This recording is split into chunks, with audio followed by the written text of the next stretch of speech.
चूका का मैनेटर, चूका का आदमखोर शेर, भाग 2। लेखक है जिम कॉर्बेट। कॉर्बेट बताते हैं, मेरे द्वारा जिंदा भैंसे के ऊपर पेड़ पे रात बिताने के बाद जिन और मैं नाश्ता कर रहे थे, जब वे लोग जिनको हमारे बचे हुए 5 भैंसों को बांधने के काम पे रखा गया था, हमें सूचना देने अंदर आए कि वह भैंसा गायब था जिसे उन्होंने घाटी के निचले सिरे पर बांधा था और जिसमें मेरे आदमियों ने गत रात को सांभर और काकड़ को बोलते हुए सुना था।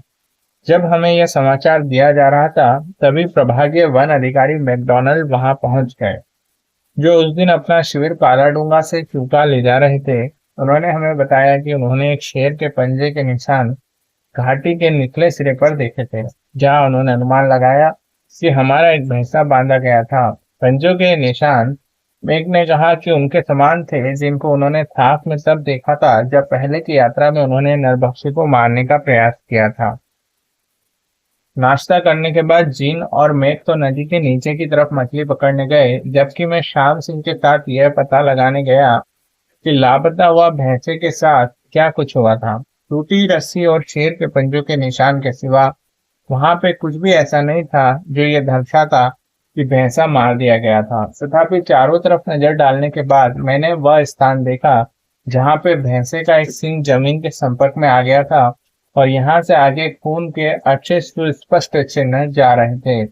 इसका अर्थ यह था कि या तो शेर भैंसे को मारने के बाद अपनी दिशा भूल गया था, अथवा वह अपने पगचिन्हों को छिपा रहा था। यह मुझे मालूम नहीं, क्योंकि अपने शिकार को कई मीलों तक सबसे कठिन क्षेत्र में ले जाने के बाद वह उसे घाटी में उसी जगह से 200 गज दूर तक वापस ले आया था जहां से वह चला था।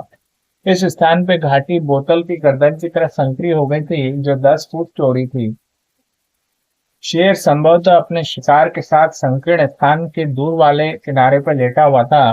क्योंकि मेरा इरादा था कि मैं सारी रात उसके लिए बैठा रहूंगा, अतः बैठने से पहले मैंने मछली पकड़ने वालों का साथ देने और उनके साथ दोपहर के भोजन में शामिल होने का निर्णय लिया।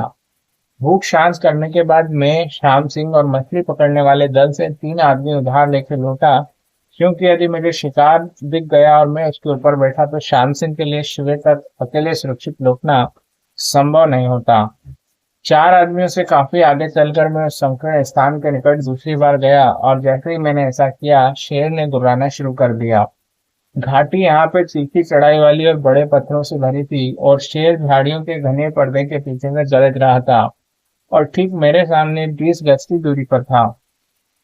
एक छिपे हुए शेर की निकट से गुर्राहट की आवाज जंगल में सबसे ज्यादा डराने वाली होती है और घुसपैठ करने वालों के लिए एक निश्चित चेतावनी होती है कि वे और निकट नहीं आए।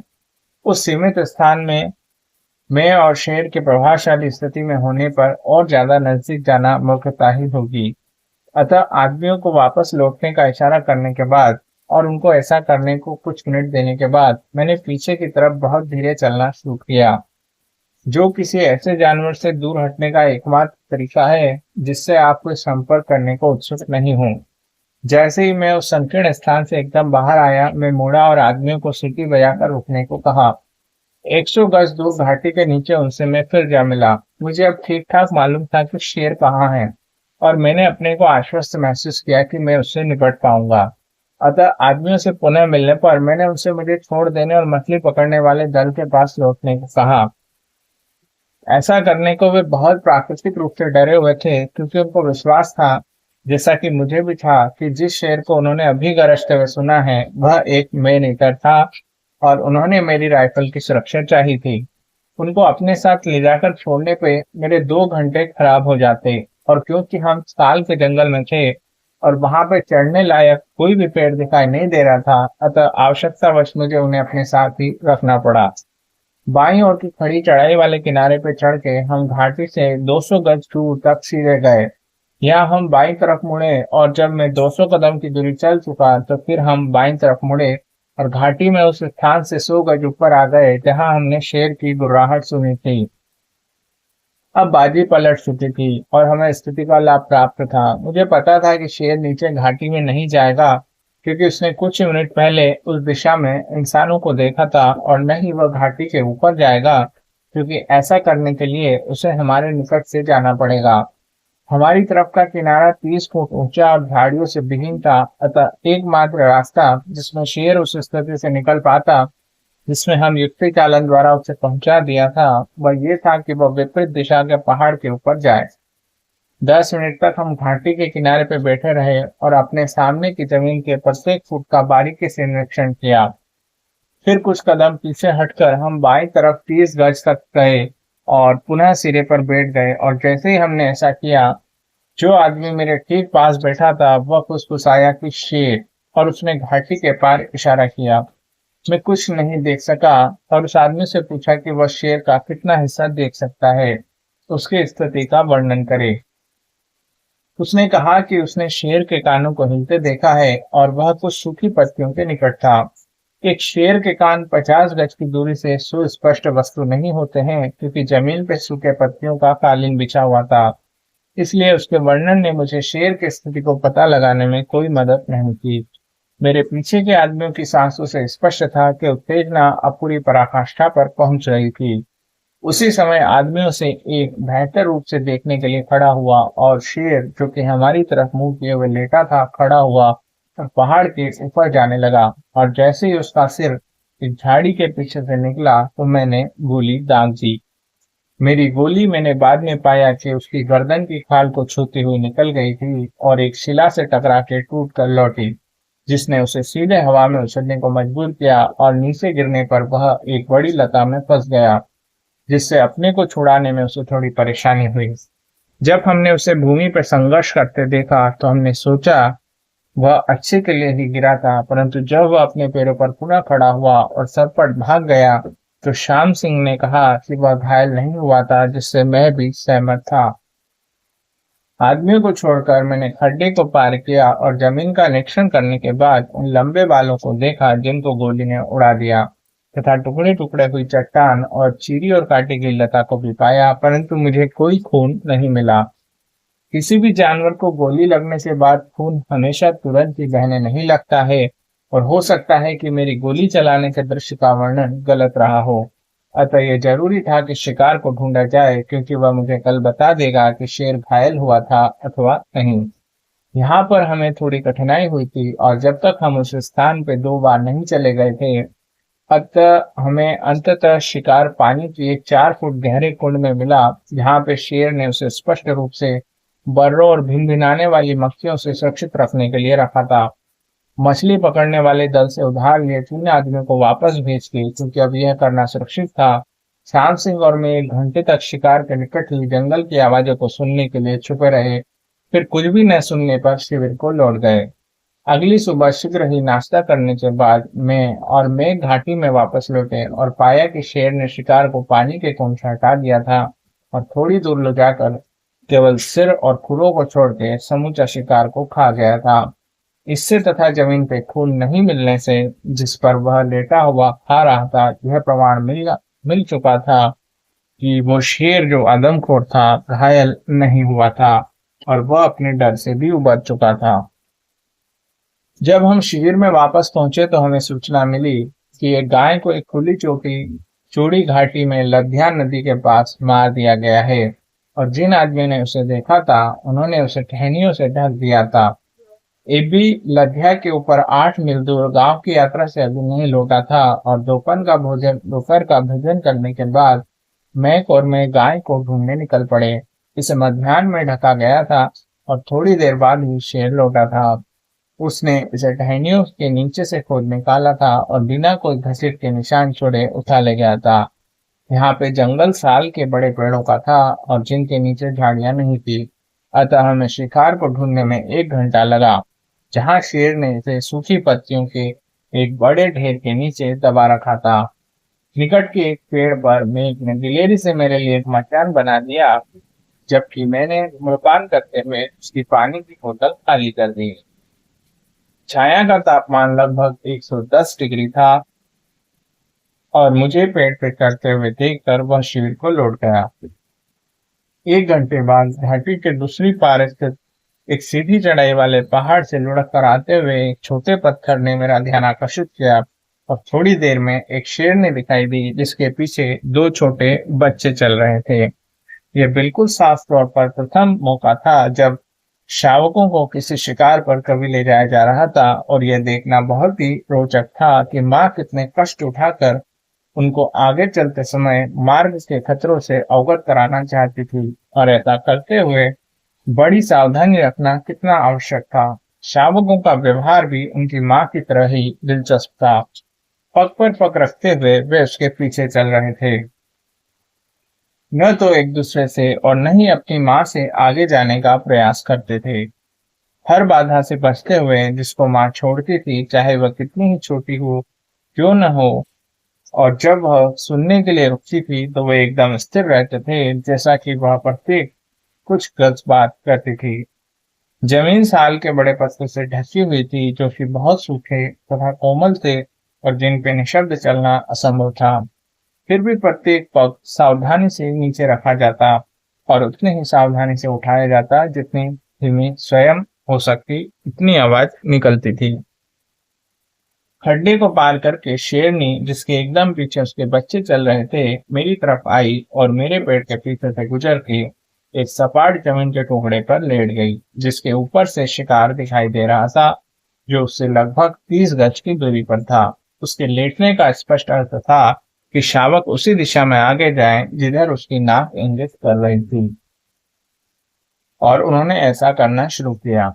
जाने किन साधनों से माँ ने अपने शावकों को यह सूचना दी कि वहां पर उस स्थान के उनके लिए भोजन था, मैं ये नहीं जानता, परंतु उसने यह सूचना उनको संप्रेषित कर दी थी। उसके बारे में कोई प्रश्न ही नहीं उठता था। अपनी माँ से आगे जाने के बाद जब वह लेट गई थी, और उसी सावधानी को बरतते हुए जिसको उनको तब करने को कहा गया था जब वे उसके पीछे आ रहे थे, वे इस उम्मीद से निकल पड़े कि वे एक निश्चित वस्तु को खोजने जा रहे थे। मैंने बार बार कहा है कि शेरों में सूंघने की शक्ति नहीं होती है, और शावक मुझे उस दावे का पूरा प्रमाण दे रहे थे। यद्यपि उस शिकार के बारे में हमें आज प्रातः ही बताया गया था, जबकि गाय वास्तव में उसके एक दिन पूर्व में मारी गई थी, और सूखी पत्तियों के ढेर के नीचे छिपाने से पहले शेरनी ने उसका एक बड़ा भाग खा लिया था। मौसम, जैसा कि मैं बता चुका हूँ, बहुत ही गर्म था, और यह दुर्गंध ही थी जिसके द्वारा अंततः मेक और मैं शिकार को खोजने में समर्थ हो सके थे। यहाँ अब दो भूखे शावक थे, जो कि ऊपर और नीचे, आगे और पीछे एक दर्जन बार शिकार के एक गज की दूरी से जा रहे थे और लौट रहे थे, परंतु फिर भी वो शिकार को ढूंढ पाने में समर्थ नहीं थे। यह भिनभिनाने वाली मक्खियां ही थी जिन्होंने उसकी स्थिति का पता बता दिया, और कुछ देर बाद शावक उसे पाने में समर्थ हुए। उसको पत्तियों के नीचे से बाहर खींचने के बाद शावक एक साथ बैठ के अपना भोजन करने लगे। शेरनी ने अपने शावकों को उतना ही ध्यानपूर्वक देखा था जितना कि मैंने, और केवल एक बार जब वे उस स्थान से बहुत ज्यादा दूर पहुंच रहे थे, शेरनी ने उसे संप्रेषण किया। जैसे ही शिकार को ढूंढ लिया गया, माँ अपनी टांगे हवा में उठाकर पीठ के बल लेट गई और सो गई। जब मैं शावकों को खाते हुए देख रहा था, तब मुझे ऐसे ही एक दृश्य की याद आ गई, जिसको मैंने कुछ सालों पूर्व त्रिशूल के आधार पर देखा था। मैं एक चोटी पे लेट के दूरबीन की सहायता से अपने से विपरीत दिशा में स्थित एक सीधी खड़ी चट्टान का ठार के लिए निरीक्षण कर रहा था, जो कि सभी हिमालयी बकरियों में से एक कदम का सच्चा होता है। खड़ी चट्टान की आधी दूरी पर एक कगार में एक थार और उसका बच्चा लेटकर सो रहे थे। थोड़ी देर में थार अपने पैरों पर खड़ी हुई और अपने शरीर को फैलाया, और बच्चा तुरंत एक साथ दूध पीने लगा। 1 या 2 मिनट बाद माँ ने अपने को छुड़ा लिया, कगार के साथ कुछ कदम आगे बढ़ी, एक क्षण को रुकी, और दूसरी और संकरी कगार पर नीचे कूदी, जो उससे 12 से 15 फुट नीचे थी। जैसे ही बच्चा अकेला छोड़ दिया गया, वह आगे पीछे दौड़ने लगा और बार बार रुक कर नीचे अपनी माँ की ओर देखने लगा, परंतु उसमें इतनी हिम्मत नहीं थी कि वह उसके पास नीचे कूद जाता, क्योंकि कुछ इंच चौड़ी कगार के नीचे 1000 फुट की सीधी खाई थी। मैं इतनी दूरी पर लेटा था कि मैं सुन नहीं सकता था कि क्या माँ अपने बच्चे को प्रोत्साहित कर रही थी, परंतु जिस तरह उसका सिर मुड़ा हुआ था, मुझे विश्वास था कि वह ऐसा ही कर रही थी। बच्चा अब ज्यादा से ज्यादा चपल होता जा रहा था और संभवतः इस डर से कि वह कुछ मूर्खतापूर्ण कदम न उठा ले, माँ उसे सीधी खड़ी चट्टान पर स्थित एक छोटी दरार से ऊपर चढ़ी और अपने बच्चे के पास पुनः पहुंची। ऐसा करने के तुरंत बाद वह लेट गई क्योंकि वह बच्चे को दूध नहीं पिलाना चाहती थी। फिर थोड़ी देर बाद वह अपने पैरों पर खड़ी हो गई, बच्चे को 1 मिनट तक दूध पीने दिया, किनारे पे सावधानी पूर्वक मुद्रा बनाई और नीचे कूद गई, जबकि बच्चा फिर उसके ऊपर पीछे और आगे दौड़ा। अगले आधे घंटे के समय में 7 बार यही प्रक्रिया दोहराई गई, जब तक कि आखिर में बच्चा अपने को भाग्य के सहारे छोड़कर नीचे कूदा और अपनी माँ के बगल में सुरक्षित पहुंच गया। तभी उसे भरपेट दूध पीने का इनाम दिया गया उसकी माँ के द्वारा। वह पाठ जो कि वह अपने बच्चे को पढ़ाना चाहती थी, वह यह था कि जहां भी वह उसे ले जाएगी, उसके पीछे चलना सुरक्षित है। उस दिन वह पाठ पूरा हो गया था। सहज बुद्धि सहायता करती है, परंतु यह माँ का अनंत धैर्य ही है और उसकी संतति की संदेह आज्ञाकारिता ही है, जो कि जंगल में सभी जानवरों के बच्चों को परिपक्व होने के लिए समर्थ बनाती है। मुझे दुख है कि मेरे पास संसाधनों की कमी थी, जब मुझे विभिन्न प्रजाति के जानवरों के चलचित्र बनाने के अवसर मिलते थे, जिसको मैंने अपने बच्चों को प्रशिक्षण देते हुए देखा है, क्योंकि जंगल में इससे अधिक रोचक देखने योग्य कुछ भी नहीं होता।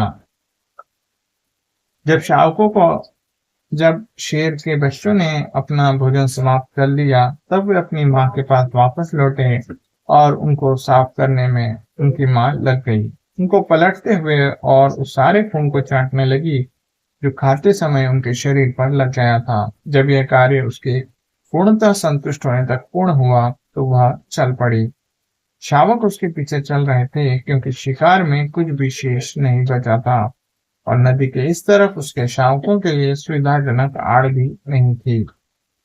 मुझे नहीं मालूम था और इससे कोई अंतर नहीं पड़ सकता था कि जिस शेरनी को मैंने उस दिन इतनी उत्सुकता से देखा था, वह बाद में गोली के घाव के कारण एक नरभक्षी बन गई थी और उन सब के लिए एक आतंक बन गई थी, जो लद्या घाटी और उसके चारों तरफ के गांव में निवास करते और काम करते थे। भाग के शिकार को जिसके नजदीक में पहली रात को बैठा था, गिद्धों के खाने के लिए उधेड़ दिया गया था और घाटी के सिरे पर दूसरा भैंसा बांध दिया था, जो गांव के पश्चिम की ओर तथा पुराने शिकार से 200 गज दूर था। 4 सुबह के बाद भाग के मुखिया ने हमारे लिए संदेश भेजा कि वह भैंसा एक शेर के द्वारा मार दिया गया है, जो उसे उठा ले गया है। हमारी तैयारियां शीघ्र ही कर ली गई और एक अत्यधिक भीषण चढ़ाई तय करने के बाद मध्याह्न में एबी और मैं हत्या के स्थल तक पहुंचे। शेर ने भैंसे को मारने और एक मजबूत रस्सी को तोड़ने के बाद शिकार को उठा लिया था और सीधे नीचे घाटी में चला गया था। उन 2 आदमियों को जो हमारा भोजन ला रहे थे, अपने पीछे पीछे निकट रहकर आने को कहकर हम घसीटने के निशानों का पीछा करने चल पड़े। जल्दी यह स्पष्ट हो गया कि शेर किसी निश्चित स्थान की ओर जा रहा था, क्योंकि वह हमें 2 मील तक घनी जाड़ जंकाड़, तीखी ढालदार किनारों से, बिच्छू घास के बीच से, रसबेरी की झाड़ियों से, गिरे हुए पेड़ों के ऊपर तथा नीचे से और बड़ी बड़ी चट्टानों से होकर ले गया और अंत में उसने अपने शिकार को छतरी के आकृति वाले काफल के एक पेड़ के नीचे एक खोखल में रख दिया था। भैंसा पिछली रात को मारा गया था और यह तथ्य बेचैन कर देने वाला था कि शेर ने उसे कुछ भी खाए बिना छोड़ दिया था। तथापि शेर ने अपने शिकार को इस स्थान तक लाने में बहुत ही मेहनत बेकार में नहीं की थी और यदि सब कुछ अच्छा रहा तो वहां पर यह उम्मीद करने का प्रत्येक कारण था कि वह अपने शिकार के पास वापस लौटेगा, क्योंकि भैंसे की गर्दन पर पड़े दांतों के निशान से हमें ज्ञात था कि वह वही मेनीटर था जिसे हम खोज रहे थे, न कि एक सामान्य शेर। थाक तक भीषण गर्मी में चलने पर और बाद में घने जंगल से कठिन मार्ग की उतराई में चलने से हम पसीने से लथपथ हो गए थे। जब हम गड्ढे में खाना खाकर चाय पीते हुए विश्राम कर रहे थे, तब मैंने एक सुविधाजनक पेड़ को देखने के लिए चारों तरफ नजर डाली, जिस पर मैं बैठ सकता था और यदि आवश्यक हुआ तो रात भी बिता सकता था। गड्ढे के बाहरी किनारे की ओर तथा पहाड़ से 45 डिग्री के कोण पे झुका हुआ एक पीपल का पेड़ था। इसने अपना जीवन वन के एक किसी भीमकाय पेड़ के किसी सड़े हुए भाग में आरंभ किया था। फिर मातृ वृक्ष को उसके चारों तरफ पत्तों की जालियों से जकड़कर मार डाला था और पत्तों की ये जालियां अब संयुक्त होकर परजीवी के लिए एक शाखा के निर्माण करने के दौर में थी। जमीन से 10 फुट ऊपर जहां पे जालियां रुक गई थी और मात्र वृक्ष सड़कर गिर गया था, वहां एक सुविधाजनक आसन प्रतीत होता था जिस पे मैंने बैठने का निर्णय लिया। खाना खा के और एक सिगरेट पीने के बाद एबर्टसन हमारे दो आदमियों को दाहिनी तरफ 60 गज दूर ले गया और उनको एक पेड़ पे चढ़ के कुछ शाखाओं को हिलाने और मचान बनाने का ढोंग करने को कहा, ताकि उस स्थिति में शेर का ध्यान बढ़ जाए। यदि वह निकट ही लेटा हुआ हो तो हमें देख रहा हो, जबकि मैं जितना संभव हो सके उतनी खामोशी से पीपल के पेड़ पर चढ़ा। वह स्थान जो मैंने चुना था आगे को ढलवा था और उस पर सड़ी हुई लकड़ी और सूखी हुई पत्तियां पड़ी हुई थी, और इस डर से कि यदि मैंने उनको हटाया तो जो आवाज और हलचल होगी उसे शेर सुन सकता था। मैंने उनको जैसे स्थिति में वे थी वैसा ही रहने दिया और उनके ऊपर पूरे विश्वास से पेट गया कि वहां पर मेरे नीचे खोखल तने में सांप अथवा बिच्छू नहीं होंगे। जालियों के बीच एक छेद में से अपने पैरों को निकालने के बाद, ताकि मैं आगे की ओर गिर न जाऊं, मैंने अपने को उतना आरामदायक बना लिया जितना स्थिति अनुमति देती थी। और जब मैंने ऐसा कर लिया तब एबर्टसन ने आदमियों को पेड़ से उतर जाने को कहा और उनके साथ जोर जोर से बातें करता हुआ दूर चला गया। वह पेड़ जिसे मैंने बैठने के लिए चुना था, जैसा कि मैं पहले भी बता चुका हूँ, बाहर की तरफ 45 डिग्री के एंगल पर झुका हुआ था और मेरे से एकदम 10 फुट नीचे सपाट मैदान का लगभग 10 फुट चौड़ा और 20 फुट लंबा एक छोटा टुकड़ा था। इस सपाट मैदान के टुकड़े से पहाड़ खड़ी ढाल पर नीचे दूर जाता था और जिसमें लंबी घास और घनी झाड़ झंकाड़ के टुकड़े थे, जिसके ऊपर में एक जलधारा के बहने की आवाज सुन सकता था और जो शेर के लेटने के लिए एक आदर्श स्थान था। इवर्सन और दोनों व्यक्तियों को गए हुए 15 मिनट ही हुए होंगे जब घाटी के दूसरी तरफ एक लाल बंदर ने चेतावनी भरे आवाज में जंगल के निवासियों को शेर के उपस्थित होने की सूचना दी। इस तथ्य से कि यह बंदर तब नहीं बोला था जब हम गिटसन का पीछा करते हुए पहाड़ से नीचे आ रहे थे, यह स्पष्ट था कि शेर हमारे आगमन पर अपनी जगह से दूर नहीं गया था और वह उन आवाजों को सुनकर जो उसने शिकार के नजदीक सुनी थी, अब जांच पड़ताल करने आ रहा था, जैसा कि शेर करते हैं। बंदरों को असाधारण दृष्टि का वरदान प्राप्त होता है और जो बंदर बोल रहा था वह 1/4 मील दूर था। यह भी संभव था कि जिस पर वह बोल रहा था वह शेर मेरे पास में ही हो। मैं पहाड़ की तरफ मुंह करके बैठा था, जबकि शिकार मेरे सामने बाएं तरफ था और बंदर केवल 8 बार ही बोला होगा जब मैंने अपने पीछे सीधी खड़ी ढलान वाली पहाड़ी के नीचे एक टहनी के चटकने की आवाज सुनी। अपने सिर को दाहिनी ओर घुमाने पर और उन जालियों के बीच से देखने पर जो इस ओर मेरे सिर के थोड़ा ऊपर तक फैली हुई थी, मैंने लगभग 40 गज की दूरी से शेर को खड़े हुए और मेरे पेड़ की तरफ देखते हुए देखा। काफी समय तक वह बारी बारी से मेरी दिशा और उस पेड़ की दिशा में देखता हुआ खड़ा रहा जिसमें दो आदमी चढ़े थे। जब उसने आखिरकार मेरी दिशा में आने का फैसला किया तब वह तीखी खड़ी पहाड़ी पर ऊपर चढ़ने लगा। किसी भी मनुष्य द्वारा उस खड़ी कगार तथा कठिन जमीन पर बिना हाथों का प्रयोग किए और बहुत शोर कर करे बिना चढ़ना संभव नहीं हो सकता था, परंतु शेर ने वह करतब बिना आवाज किए हुए पूरा किया और जितना ही निकट वह सपाट मैदान से आता था उतना ही वह चौकन्ना होता जाता था और अपने पेट को जमीन से एकदम सटाकर रखता था।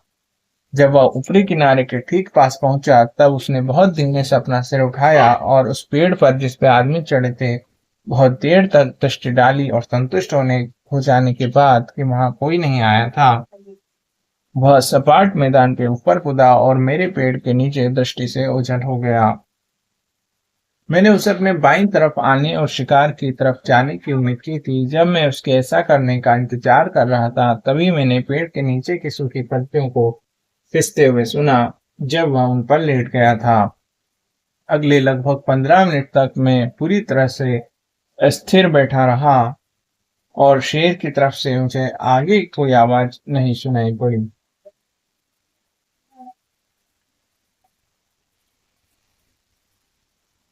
मैंने अपना सिर दाहिनी ओर घुमाया और अपनी गर्दन को झुकाकर जालियों के मध्य के एक छिद्र से नीचे झांका और शेर का सिर देखा।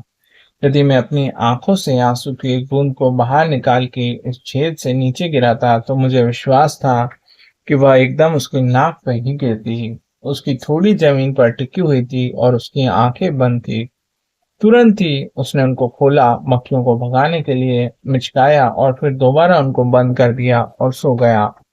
अपनी स्थिति को पुनः प्राप्त करने के बाद मैंने अब अपना सिर बाईं तरफ को घुमाया। इस तरफ कोई जालियां नहीं थी और न ही कोई शाखाएं थी जिन पर मैं टेक लगा सकता था।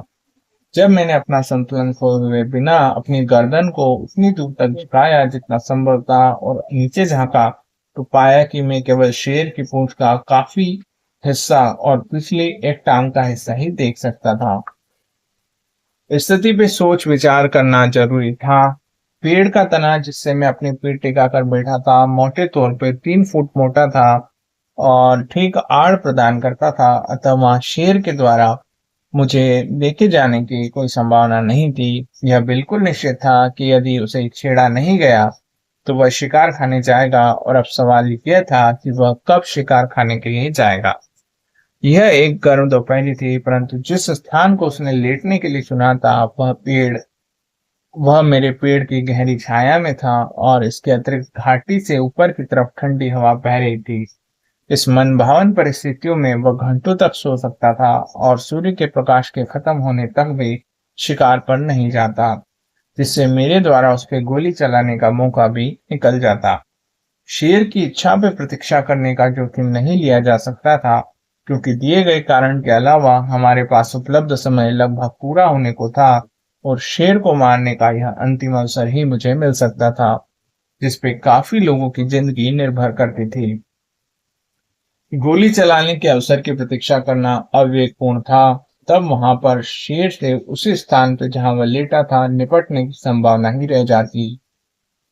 मेरे दाहिनी तरफ की जालियों में अनेक छिद्र थे जिनमें मैं सरलता से अपनी राइफल की नाल को घुसेड़ सकता था, परंतु ऐसा करने के पश्चात राइफल की नाल की दृष्टिका को शेर के सिर की सिर में पर्याप्त रूप से झुकाना संभव नहीं हो सकता था।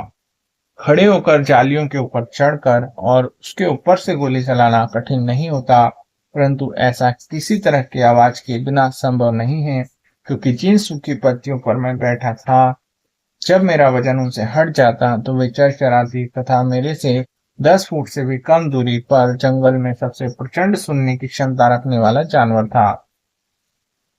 शेर के सिरे पर गोली डालना संभव नहीं था और फिर पूंछ का हिस्सा ही बचा रहता।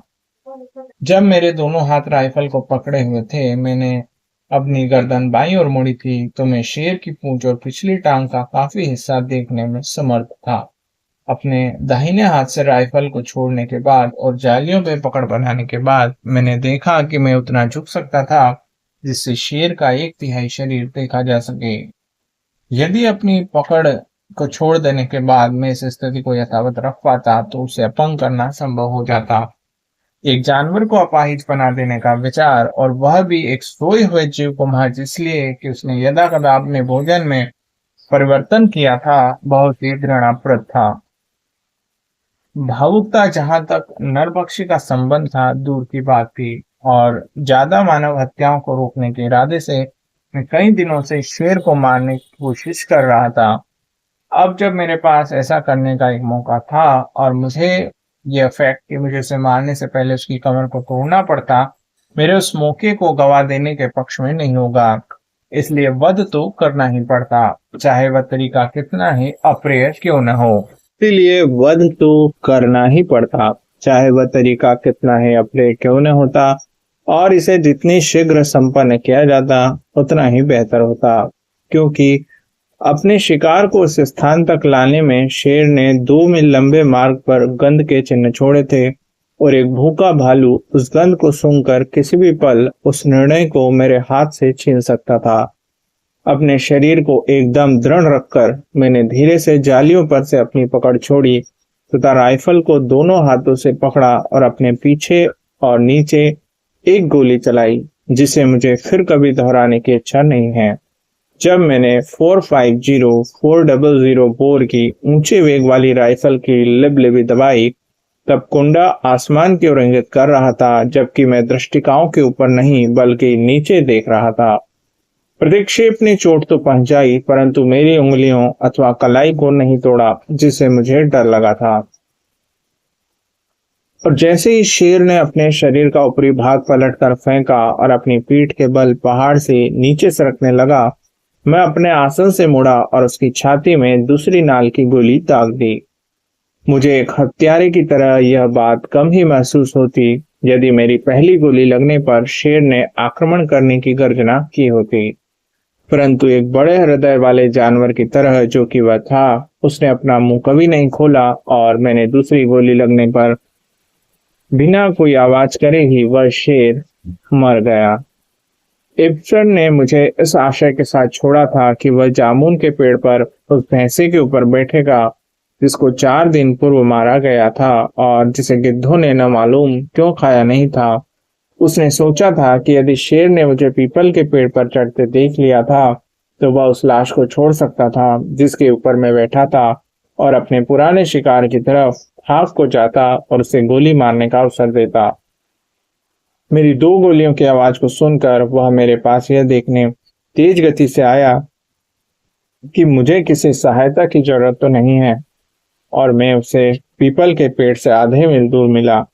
साथ साथ चलकर हम शेर का निरीक्षण करने के लिए वध स्थल तक पहुंचे। वह अपने जीवन के चरमोत्कर्ष में पहुंचा हुआ एक शानदार नर शेर था जो पूर्णतया स्वस्थ स्थिति में था, और यदि हमारे पास उसे नापने के लिए कुछ होता तो खूंटियों के बीच उसकी लंबाई लगभग 9 फुट 6 इंच होती तथा गोलाइयों के ऊपर लगभग 9 फुट 10 इंच होती। उसके निचले जबड़े का दाहिना श्वदंत टूटा था। बाद में मैंने उसके शरीर के विभिन्न भागों में हिरन मारने वाली कई छोटी गोलियां धसी हुई पाई। वह शेर बहुत भारी था। हम 4 आदमी उसे कैंप तक उठाकर नहीं ले जा सकते थे, अतः हमने उसे वहीं पर छोड़ दिया जहां पे वह पड़ा हुआ था। हमने उसे घास, टहनियों, सूखी लकड़ियों के ढेर से ढक दिया और बड़े पत्थरों से दबा दिया ताकि उसे भालुओं से बचाया जा सके। उस रात चारों तरफ यह बात फैल गई थी कि नरभक्षी शेर मर गया है, और जब हम अगली सुबह उसे पीपल के पेड़ के नीचे खाल निकालने के लिए ले गए तो 100 से भी ज्यादा व्यक्ति और लड़के उसे देखने के लिए घेरे में खड़े थे। इन लड़कों के साथ चूखा के मैनीटर के अंतिम मानव शिकार का 10 वर्षीय भाई भी था। ये थी कहानी चूका मैनीटर की, जिसको जिम कॉर्बेट ने अंततः खत्म कर दिया। कहानी कैसी लगी रिस्पॉन्ड करिए, और सुनने के लिए बहुत बहुत